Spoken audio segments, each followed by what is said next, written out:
এই কুকুৰা কেইটাক মানে ইমান দানা দিছোঁ আৰু খাবলৈ আহিছে। চাওক চাওক, পূৰা মুখ চুখ পুৰি আছে, খেদালেও নাযায়। চাওক কি যে হ'ব ইহঁতৰ, পূৰা জুইত খাবলৈ যায় ডাইৰেক্ট।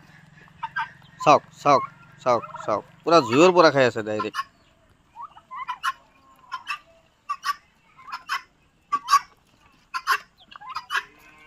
মানে কি ক'ম আৰু এই কুকুৰা চৰাইবিলাকৰ খাৱাৰ কাৰণে যি পাগলা।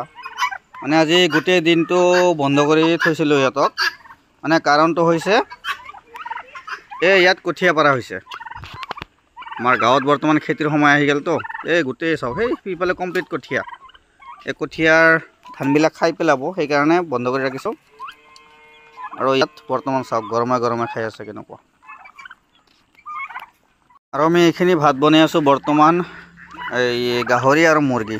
ইহঁতকো দিম, মানে দানাৰ লগত মিক্স কৰি দি দিম। আৰু গাহৰি মানে ডেইলি একবাৰ বনাব লাগে। ইয়াত 2 কেজি চাউল, 2 কেজি চাউল ডেইলি বনাব লাগে গাহৰি আৰু মুৰ্গীৰ কাৰণে। মানে ভাত বনাই দিওঁ, ভাত বনাই দিলে ভাল। আৰু ৰেচনৰ চাউলবিলাকত কি হয়, বহুত পাউডাৰ চাউডাৰ কিবা কিবি মিক্স থাকে, সেইকাৰণে ডাইৰেক্ট ৰেচনৰ চাউল নিদিওঁ। ৰেচনৰ চাউলবিলাক ভাত বনাই তাৰপিছত দিব পাৰে মুৰ্গী, কোনো ধৰণৰ প্ৰব্লেম নহয় তেতিয়া। কিন্তু খালি ভাত নিদিব, লগত দানা চানা কিবা কিবি মিক্সিং কৰি দিব। বা ইয়াৰ লগত এই ৰাইচ পুলিচো দিব পাৰে মিক্স কৰি। আৰু এইবিলাক চীনা চৰাইখিনি বাহিৰৰ পৰা ঘাঁহ বনেই বেছি খায়, যিহেতু মাত্ৰ এৰি দিছোঁ। এই কঠীয়াবিলাক খায়, সেইকাৰণে গোটেই দিনটো বন্ধ কৰি ৰাখিছিলোঁ।